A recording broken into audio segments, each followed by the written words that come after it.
to our program on community resources for racial reconciliation.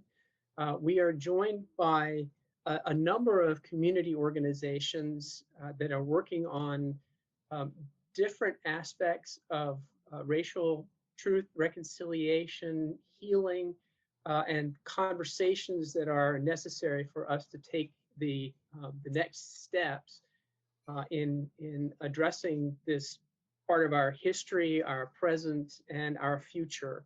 So, with that, what we're going to do is I will do a brief introduction to. Sorry, I've just done my brief introduction. I'm going to turn it over to um, Jessica Stapalio of the Coalition for Community Justice, and she's going to introduce her organization. And check the chat box, and you will see the contact information for each of these organizations. We're also recording this, so if you want to share those resources or consult them again, you can go to the recording that will be at our One Book, One Community page, wrl.org/onebook. So, Jessica, tell us about the Coalition for Community Justice. Wonderful. Thank you so much for having us. The Coalition for Community Justice is a group of concerned individuals and organizations from many different backgrounds that have come together to seek justice and equity for all people in every aspect of the criminal legal system. We work mainly locally here in Williamsburg, James City County, and also do advocacy on the statewide level as well. Our programs, we started with a court watch program where we have volunteers going into the WJCC courthouse, into the General District Court every day of the week. This is, well, we're on hold because of COVID, but when in non-COVID times, we have folks in the courtroom observing people's first arraignments. That's their first appearance before a judge, as well as their bail hearings. And what we're doing is collecting important data on how those proceedings go forward, what levels of bail are being set, and most importantly, we're collecting racial and economic data on these proceedings to try to identify problems and disparities that exist in our court system. And really where this all began is we really feel that the current criminal legal system is a continuation. It's basically a modern day version of slavery. And so we are inspired as a coalition to really look at the different ways that we can address that and address mass incarceration starting here. So our Court Watch program is a way for us to really identify the problems that exist in our courts and use that data. But surprisingly, there is no statewide system to collect that type of data. We all know that there are problems in our courts, but it's really hard to say what those are. So we've got the Court Watch program. And then most recently, our big focus is a civilian oversight board that we are trying to establish for our local police departments. And what this is an accountability, an oversight and accountability body that would be independent for our police. Right now, if someone has a complaint against our local police, it could be something like a minor interaction as on up to something more severe. You basically have to file a complaint with the police themselves. So you have police investigating police. And we always say you wouldn't have somebody, the IRS wouldn't have you audit your own taxes. So our police are professionals. Why are they investigating themselves? So to help build community trust, we're definitely not anti-police, but really it's just a way to build accountability. And and we're hoping to work with the police departments in both the city and James City County to set up these independent oversight bodies that would be made up of local residents who would conduct these investigations and then give input on potential disciplinary action that could be taken if necessary. So we're hoping that that will build a safer community by building trust of the police. So that is one big area of focus. And then we also do advocacy on legislation that addresses the criminal legal system on a statewide basis as well. So we we're love to have volunteers and people get involved with us. We meet every other Wednesday at 7 p.m. on Zoom. I think my contact information, it's wjcc.ccj@gmail.com. If you just drop me an email, I can give you information on how to connect with our meetings. And we're also looking to expand into other areas of the criminal legal system. We're thinking about the school to prison pipeline and drug courts and some other ideas. So we welcome new ideas and ways that we can make our community more just for all. Thank you so much. Could I ask a question? Could you clarify your email address again? Sure, it's wjcc.ccj@gmail. And what's the name of your organization? I'm sorry. Sure, we're the WJCC Coalition for Community Justice. Coalition for Community Justice. So yes, I was going to ask to clarify that too, because somehow I managed to copy it over without the WJCC dot portion of it. And by the way, while I'm interrupting, I would like to ask if anybody has any questions for the presenters. That let's go ahead and ask them while the person is presenting. So does anyone else have any questions for Jessica? You can use not reactions. Help me out here, Emily. Use the chat bar to say you want to that you want to ask a question. Jessica, I do have a question myself. Sure. So nobody is keeping statistics on the racial and economic makeup of people who are coming into the justice system? You know, it's very complicated. There are many different data collection systems. They do record people's racial background, but there is no way for anyone interested in looking at, for instance, how many what's the racial makeup of people being held without bail, or what are the bail amounts being set by race. There's no way to do that. You can go in and look at what a defendant's race was, but you would literally have to go into every single file and collect and look at all of those pieces of information. And then things like, were they held without bail? How long were they held? That information is not generally available. So no, it's not. There is some good news. We pushed for legislation on a statewide level to have a data collection system. We did get a piece of legislation passed. There will be an initial system that will go into effect, I believe, in 2022. We will get our first report. It didn't have all the bells and whistles that we were hoping for, but it will be a start. But in the meantime, and even once that's up and running, we'll still be collecting data in the courts. And also, it's some of those qualitative things like telling the story of, for instance, the person who is saying, I'm going to lose my job if I'm not able to go to work tomorrow. Can I please have bail set? Or I am the only caregiver for my elderly parent. Yes, even though I'm not a danger to society, please look at how this is affecting my life. We're trying to create those pictures as well. Okay, thank you very much. Now, Beth Haw is actually going to be our presenter for, and Beth, I hope you know this, our presenter for for All Together. So Beth, would you give us a little bit of background on All Together?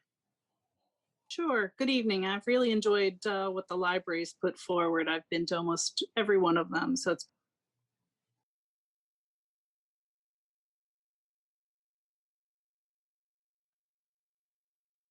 Beth, you muted yourself. I don't know how it's not saying I'm muted. So I don't know.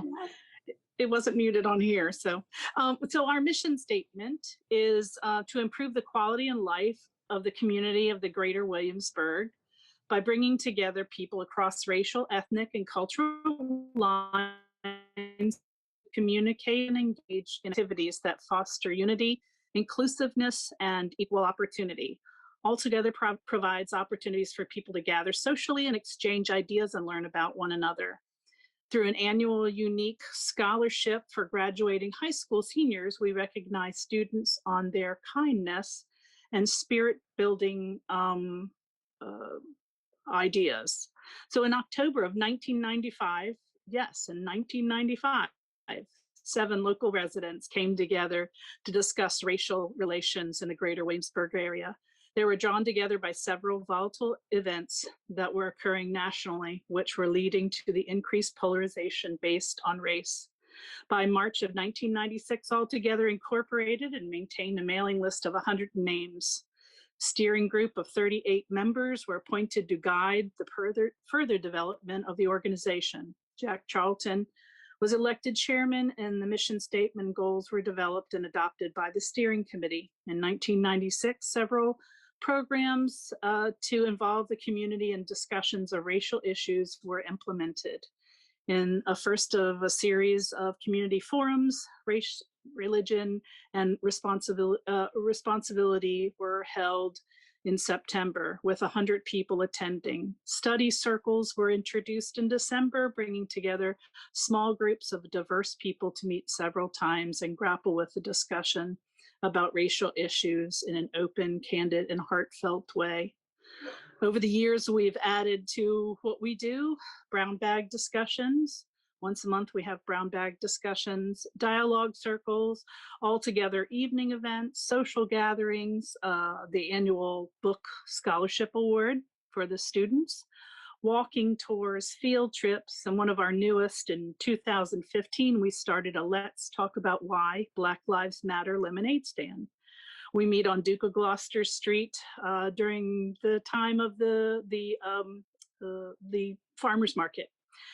In front of, we have a new location in front of the Craft House, and we engage the community in conversations about any concerns they might have, or what they would like to talk about. So we just are there to answer questions, and we encourage people to come out and visit us. We also would love for you to come and stand with us at the booth. We're socially distant and we're masked during COVID. We hand out lemonade and we engage the community in conversation. Visit our website, altogetherwilliamsburg.org. Our website offers book lists, podcast links, video suggestions, community group links, informative website and virtual places and visit places to visit.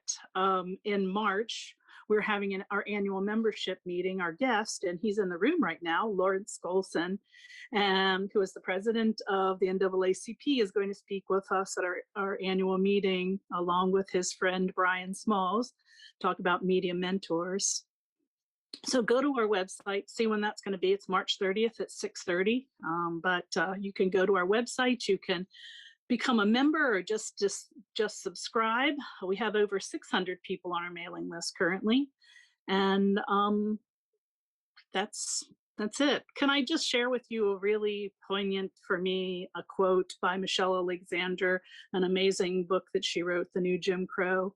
Seeing race is not the problem. Refusing to care for the people we see is the problem. The fact that the meaning of race may evolve over time or lose much of its significance is hardly a reason to be struck blind. We should not hope for a colorblind society, but instead for a world in which we can see each other fully, learn from each other, and do what we can to respond to each other's with each other with love. Thanks for inviting us. Can't hear you, Andrew. You're muted.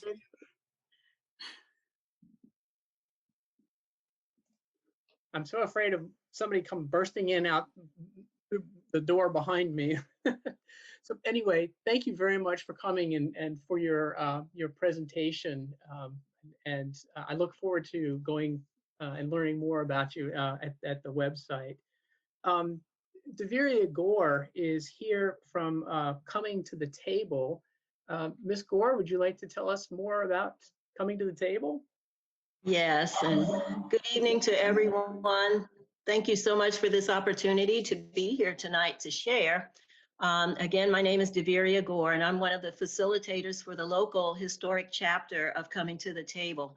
Laura Hill founded this chapter in April of 2019, and regretfully, she could not be here tonight, but joining me is Bill Sizemore. Bill, wave to everyone.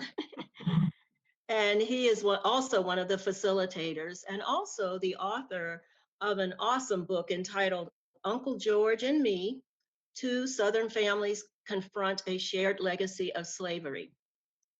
I want to go over a little bit about the history of Coming to the Table. Coming to the Table, or CTTT, is a national racial reconciliation organization founded in 2006 by Will Hunt Hairston and Susan Hutchison. Will Hairston is a descendant of the largest enslavers of Africans in the antebellum South, spanning 9 plantations from Virginia to Mississippi. And Susan Hutchison was the 6 times great-granddaughter of President Thomas Jefferson. After these two witnessed the transforming power of racial reconciliation within their own families, Susan and Will decided to dedicate their lives to bringing the descendants of former slaves and slave owners together on a national level. Just as Dr. Martin Luther King dreamed, it was time for the sons of former slaves and the sons of former slave owners to sit at the table of brotherhood. Today, I'm happy to say there are 46 CTTT chapters nationwide. As we promote racial reconciliation from the birthplace of the nation, our local chapter has partnered with other community organizations such as Freedom Park in James City County, the City of Williamsburg's Committee on Racial Equity, the College of William and Mary's Lemon Project, Williamsburg Action, and the Greater Williamsburg Trauma-Informed Community Network. Pre-pandemic, we actually shared a meal at the beginning of each of our meetings. I really can't wait to get back to that part. But we would go on once we've had a meal, and we would discuss such topics as Juneteenth, also protest demonstrations and rallies, the election process, racial equity, and reparations. CTTT sponsored events have included dinner and a movie night, where we viewed the movie Harriet, which is the biography, of course, of Harriet Tubman. Also, the Heal Williamsburg Heal the Nation rally with guest speakers from local government, education, and the faith community. And the National Day of Racial Healing program, which featured a proclamation signed and read by Douglas Pons and Pat Dent, the mayor and vice mayor of the city of Williamsburg. Our largest event was our 3-day celebration of the 400th anniversary of Virginia's first Africans, held in August of 2019. Please keep in mind that CTTT is not affiliated with any political or religious group. All are welcome to sit at the table, and we finally say what happens at the table stays at the table. But we do come to the table to explore the history of America and the slavery that took place so long ago.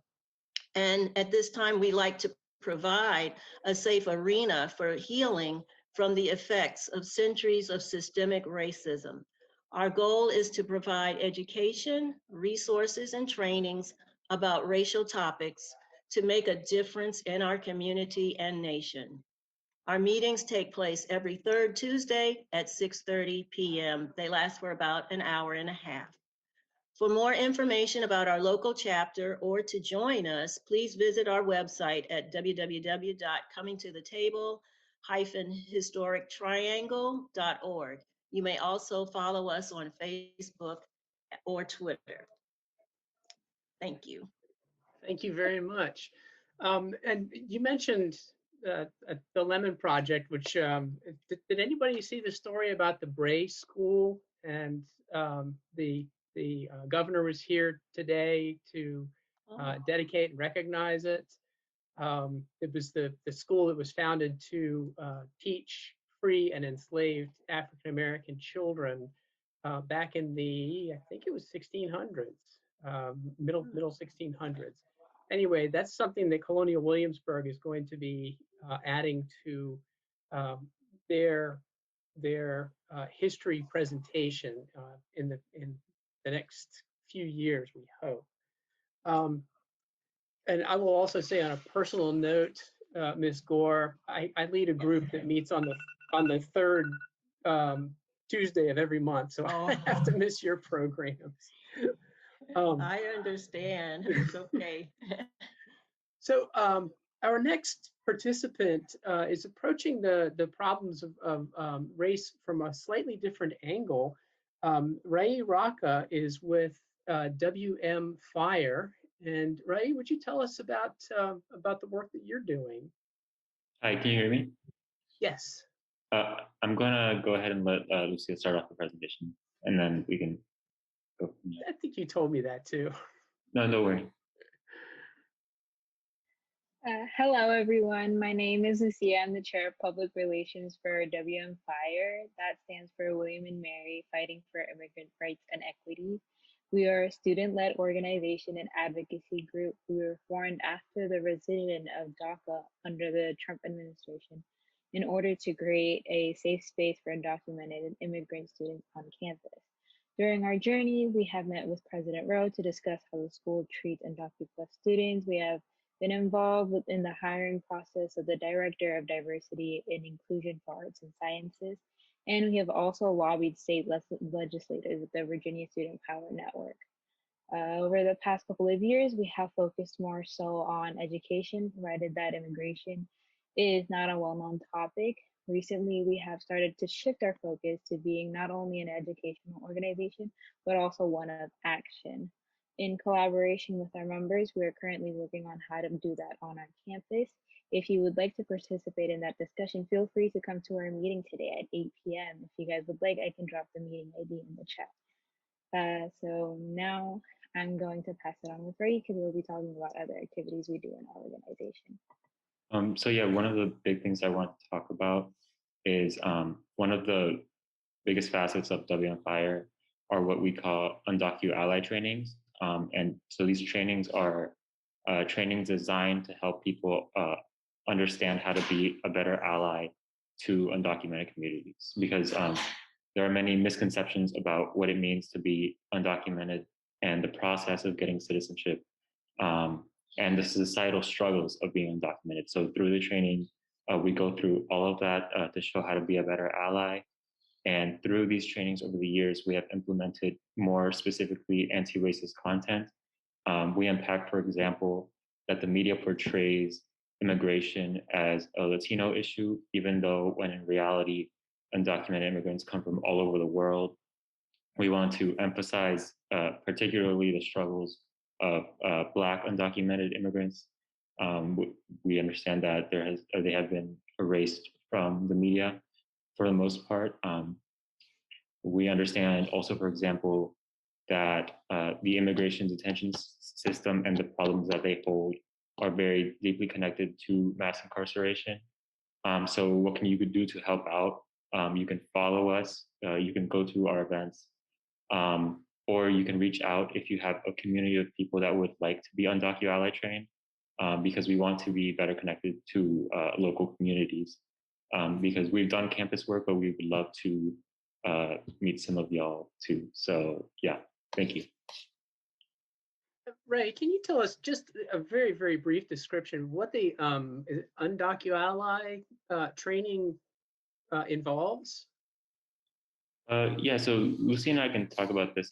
I'm not the best Undocu Ally trainer on our deck board, but Undocu Ally trainings involve sort of like a history of like contemporary updates on immigration history and immigration policy, how policies have changed under the Trump administration, how things have not changed in many ways now that Biden has come in. So we talk about, again, the societal struggles of undocumented people, just how difficult it is to get citizenship. And and how to be a better ally. So like if an undocumented person, for example, reveals their status to you, how do you react? How do you keep that? So there's Lucy, would you like to say anything else? Yeah, we speak about certain steps you should take when it comes to supporting someone who reveals their status to you. And we also go over current policies, like Brey said, and because a lot of people don't really know much about it, because sometimes it doesn't get on the news. Like for instance, the public charge rule right now is active, and many people didn't really know that beforehand. And yeah, in person, we used to have like a simulation so people could understand a little bit better how the process of immigration actually works, because it's actually very complex. However, because of COVID, we have transitioned to mostly recordings, and we try to we try to encapsulate everything we can in there. But of course, there's still more work that we can do. So we encourage everyone to attend them because we believe that everyone should know how to support their members in the community. And if you guys have any suggestions or recommendations, we're also open to that as well. One of the other things from sort of a housekeeping perspective, I only had your Facebook contact information. Is there another way for people to get in touch with you? Yes, we have an Instagram and we also have an email as well. I can leave that in the chat down here. Okay, thank you very much. So our next speaker is Rebecca Vinroot, and she's going to actually be talking about two different organizations. So Rebecca, I'll let you take it and tell us about your work. All right. Good evening, everybody. So I'll start by talking about the the Greater Williamsburg Trauma Informed Community Network. So that's an organization that has been around for about a year.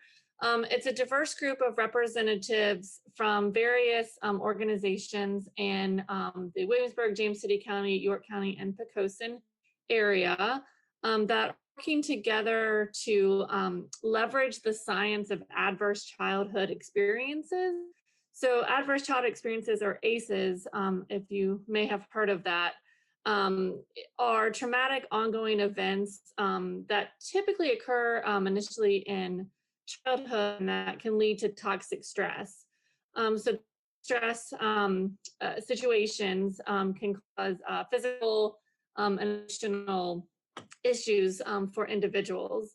And so the idea of the Trauma Informed Community Network is to both be informed about what trauma caused, but also to become resilient and compassionate as a community. So by building relationships, we can work to counteract the negative impact of the ACEs. So with our network, we have various committees that we work on particular topics.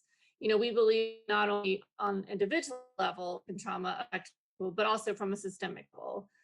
So we're working within actually all of our public serving agencies that work with children and families as well as older adults to, again, just make sure that we're all working together to help eliminate any kind of toxic stress. We are going to start a racial trauma committee. We do understand that certainly on the individual systemic level that racism does cause trauma. And we want to ensure that we're working towards healing the trauma. And along with racial trauma goes along with racial justice. So we believe that recognizing and understanding the trauma that racism causes can help work towards racial justice and reconciliation. So we do meet. Our general membership meets every other month. So our next meeting is on April 12th. And we meet by Zoom right now. So we do have a website and a Facebook page. We just recently were fortunate to get a grant and to hire a coordinator. Her name is Sherry Wiltshire, and she just started working with us Monday, so she's brand new. And she will be helping us to just bring a little bit more formalization and continue with our impact of the community.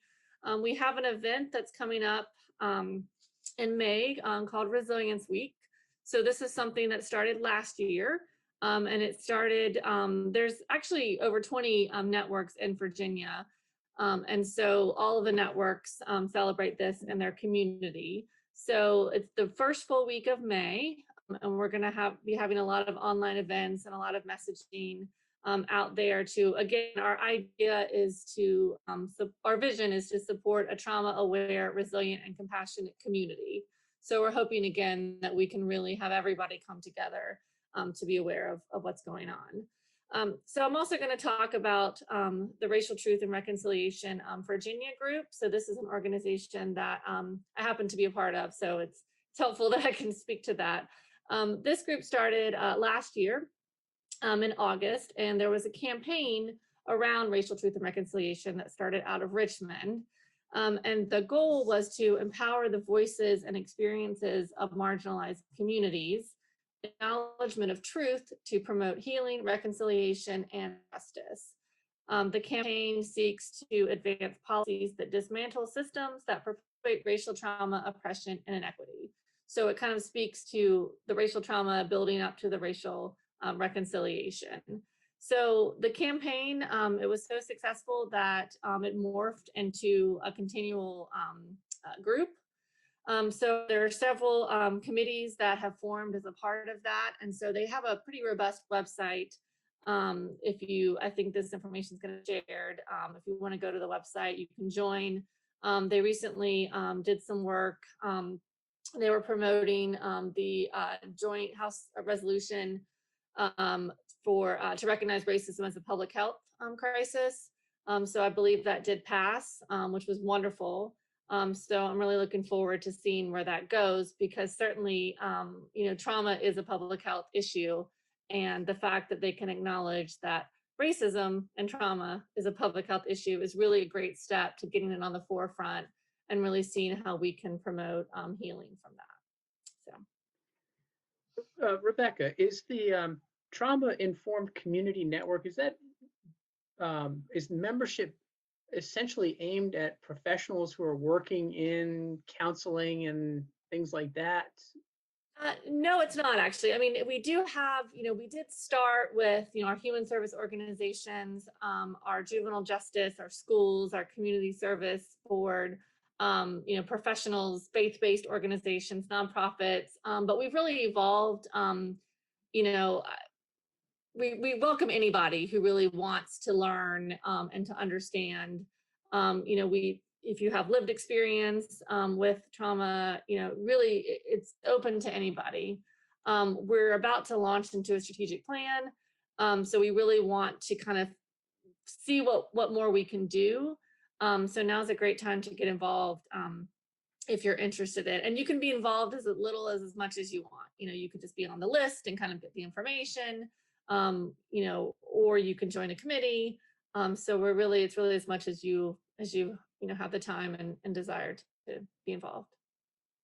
And Rebecca said something that also reminded me, there are a lot of people here, I imagine, who are very happy with the legislation that's been coming out that hopefully will be signed by the governor soon.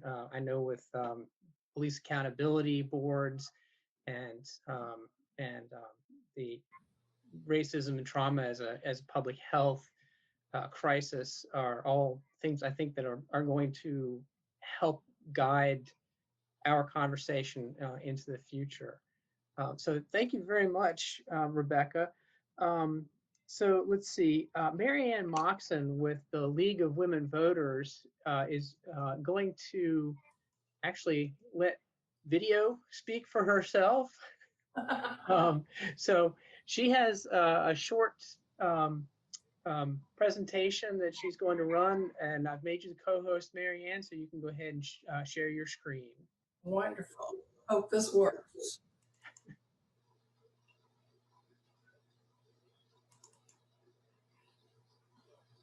Can you see it yet? Yes. Wonderful. Okay, thanks, Andrew.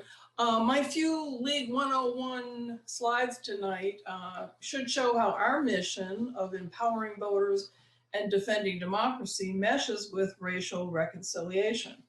I'm a better visual learner than auditory, so I thought I'd have just a few slides here. But our goals apply to all voters, obviously, and I think we really need to add a third one there to fight disinformation and conspiracy theories after this last election. Here is our founder, Carrie Chapman Catt, who founded the League over 100 years ago. She wanted to educate the 20 million newly enfranchised women, and it was a mighty political experiment. Of course, we know that women of color did not have equal access to the polls, especially in the South. And the Williamsburg Area League actually formed during those Jim Crow years, and our founders had to fight to become the first integrated local league in Virginia. And we cover York County, James City County, and the city of Williamsburg. Notice that nonpartisan and political. A lot of people get confused on that. How can you be nonpartisan but political? That really means that we never support or oppose candidates or parties, but we do, and we can and do advocate at the national, state, and local levels. After thoroughly studying an issue, we arrive at consensus, which seems to be a lost art in Washington, D.C., and then we adopt a position. And we now acknowledge that the League's founder in the early 1900s, one of her goals was not racial reconciliation. She's frequently being criticized these days for her racist words and not working very closely with the Black women who were also fighting for the right to vote at that time.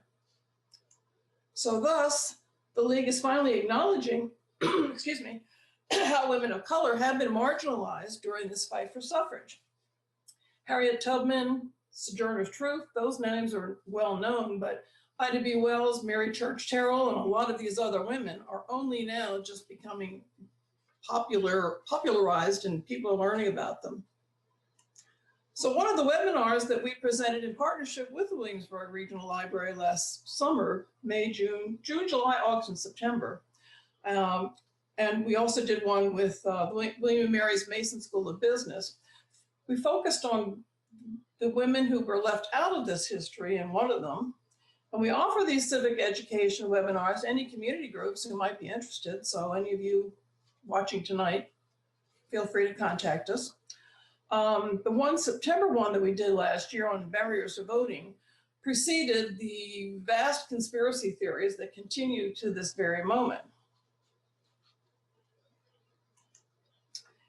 As most corporations and organizations, we have adopted a DEI policy, try to make it make more than words. Our anti-racism activities really focus more on removing barriers to voting because they are designed to reduce Black voter turnout.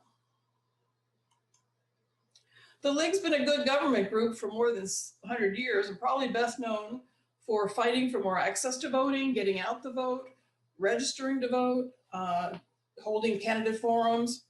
Last year, we had to get a little creative because of COVID. We initiated a Votes and Suds program that was a voter awareness and absentee voting campaign, and we approached the 5 area beer distilleries, breweries around town, and they were very eager to work with us. And so we had little displays like this one on the right set up, and we pointed out to them that beer and voting have gone together since George Washington days. And here's a little factoid for you. In 1758, George plied his voters with 47 gallons of beer, 35 gallons of wine, and 70 gallons of rum punch. So there, you learned something new tonight. I mentioned earlier that the League does take action. We successfully advocated for the redistricting amendment on last November's ballot, which addressed the gerrymandering that's watered down the votes of many communities of color for many decades. Our criminal justice reform efforts now focus on restoring the right to vote to nonviolent crime felons in Virginia after their release from prison. Finally, I invite you to visit our website at lwvwilliamsburg.org, where you can, of course, join the League. We do have more than 300 members now. Men have been members since 1974. And full-time students, 16 and older, membership's free. You can also subscribe to our e-voter newsletter to keep up with what's going on. So we don't have a regular meeting on a particular day of the week or particular month, a week of the month, but we have events throughout the year. And soon you'll be able to print out the Facts for Voter 2021. We've been waiting for the last minute changes from Richmond, and they're still coming forward. And that gives you the contact information for everybody from our local city council members to board of supervisors, our state elected officials, and federal too. And we elect these folks, and then we frequently abandon them. Let them hear from you. And we look forward to collaborating with other nonpartisan groups, especially in hosting candidate forums. They'll probably be virtual at least this spring, and who knows next fall, but we're hoping for the best. Now I will stop sharing. Any questions? Thank you very much. I don't know how many of you attended Jason Reynolds' talk on Monday, but one of the things that he said was that if you get Black women involved in a movement, you can't lose. Let's see, did anyone from the National Council of Negro Women come tonight? I know I had a contact, but I didn't hear back from them. Okay, thank you. So our last organization is the NAACP, and Lawrence Golson is their new president. So Lawrence, tell us about what you all are doing. Absolutely, absolutely. How's everybody doing? Just put your thumbs up. You don't have to speak. I'm from the country, so I'm going to always ask that question. I don't expect you to always speak to me, but just know that I'm going to ask it. As Andrew said, I am the new president for the NAACP, the National Association for the Advancement of Colored People, for York, James City County, and Williamsburg. My predecessor is the soon-to-be Honorable Brian Smalls, the incoming sitting judge for Williamsburg, and we're excited about that. The NAACP here actually started in, it was founded in 1942 in Yorktown, Virginia. And since then, obviously, they've gone through a lot of transitions, and it ended up moving to Williamsburg because this was kind of was the hub of where everything was taking place. But we're excited about a lot of the items that we're working on. Our 2021 vision is pushing for, and we're calling it the socioeconomic collaboration within our communities. What we're trying to do, and our goal is to identify and welcome partnerships with organizations with a shared vision, like everyone here. And again, I want to stop real quickly and say, I thank you, Andrew, and the library for putting on this type of event, especially for a new president like me, getting to know some of the folks. Some of you guys I've met over the last 30, 45 days, and some of you I'm getting to know and hope I will get to know you soon, but I'm appreciative of this moment. Number two is our goal is to engage community influencers and city leaders on practical. I'm big on making it practical, relevant, and real solutions to addressing community concerns. And last, to establish action plans and timelines to include tangible outcomes. And we call this is our call to common unity and accountability at all levels, at the city official levels, at the community influencers level, and at the everyday citizen.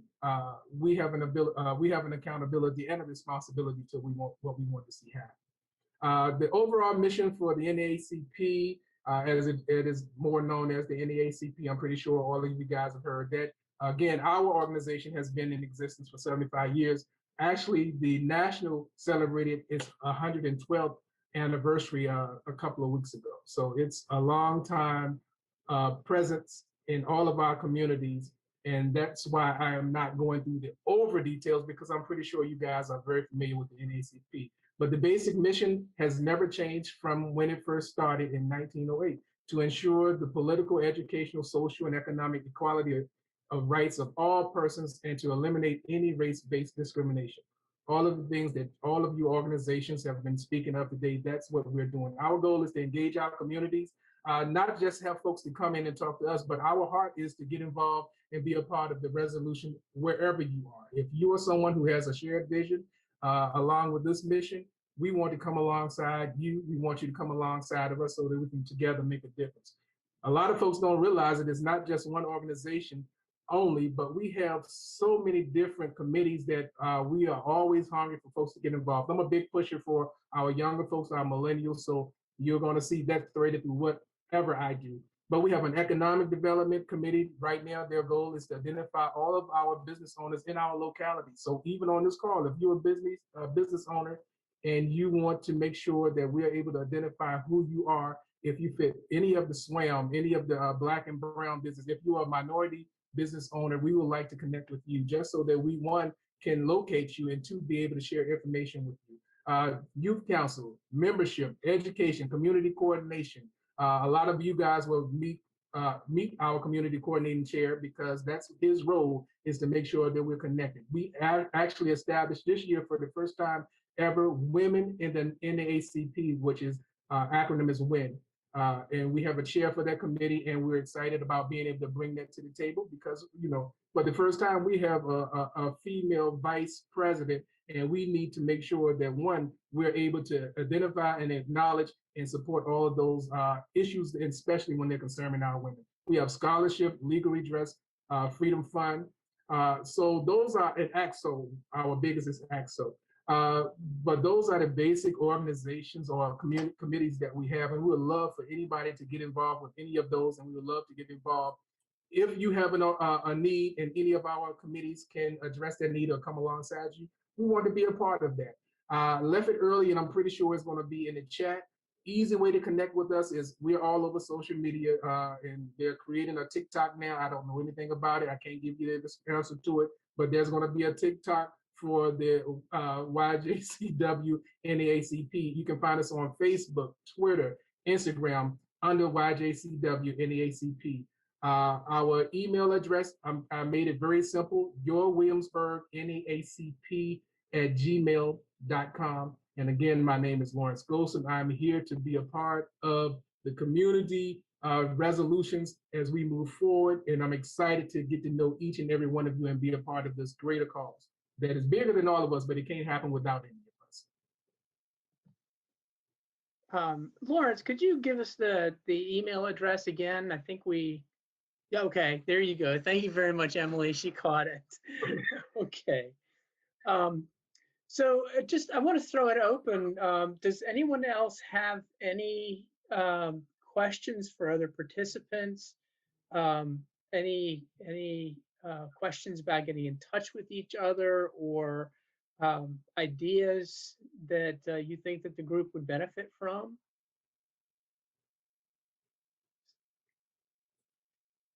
Okay, I know you're all on mute, but you don't have to speak at once. Okay.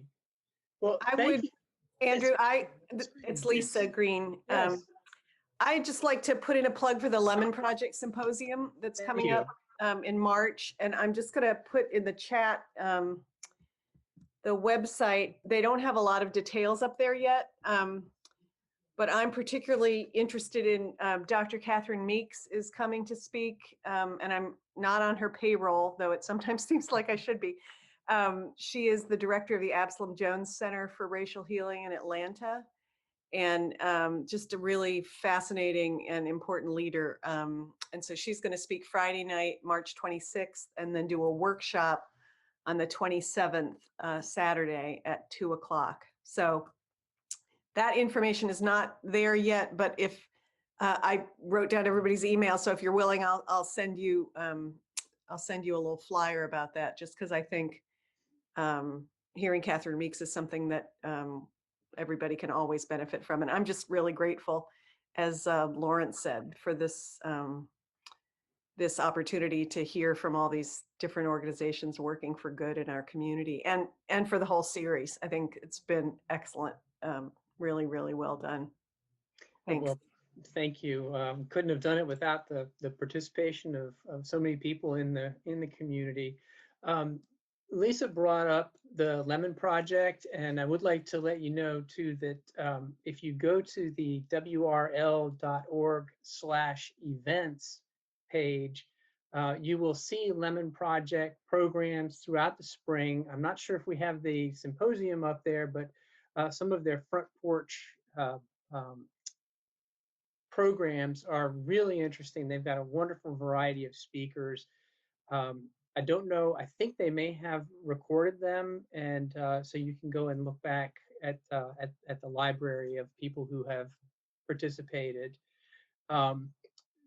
As I mentioned when we started, we have been recording, and thank you, Emily, for reminding me or doing it for me. We have been recording all of the programs as part of the One Book, One Community series, and they are all available on the wrl.org/onebook website, links to them. If anybody did not hear Jason Reynolds speaking on Monday, Tuesday, it was a fascinating and incredibly dynamic presentation. William and Mary is only going to be hosting that for, I think, another 10 days. So I would encourage you to take an hour and go and listen to him. He's just so inspiring. So again, thank you all for coming. I really appreciate the opportunity to hear about all of the good work that's been going on here in Williamsburg and the peninsula and in the state of Virginia.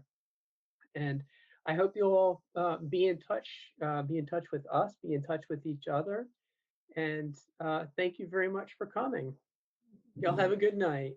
And if I could just say thank you, Andrew. I think you've done so much work, and I really appreciate all that you have put in to these events. This has just been wonderful, for our community. So, well, if I wasn't doing this, I'd be in trouble, somewhere else. Thank you.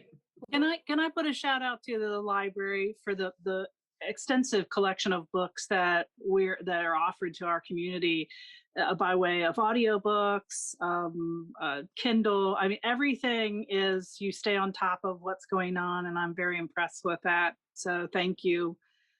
This is an important issue, and the way that we can get the information is by reading or seeing all these authors. So thank you. Well, this has been great. Follow Mary Ann's links to the Board of Supervisors and City Council and let them know, because they're the ones that need to know most of all. But thank you very much for those kind words. We really do. We're part of the community. We serve the community, and the community makes it possible for us to do everything that we do. And I think Emily would probably agree with me if she said this is about the best job that anybody can have, especially those of us who are ADHD Renaissance people. So, okay. Well, thanks again, everybody. Thank you. Have a good night.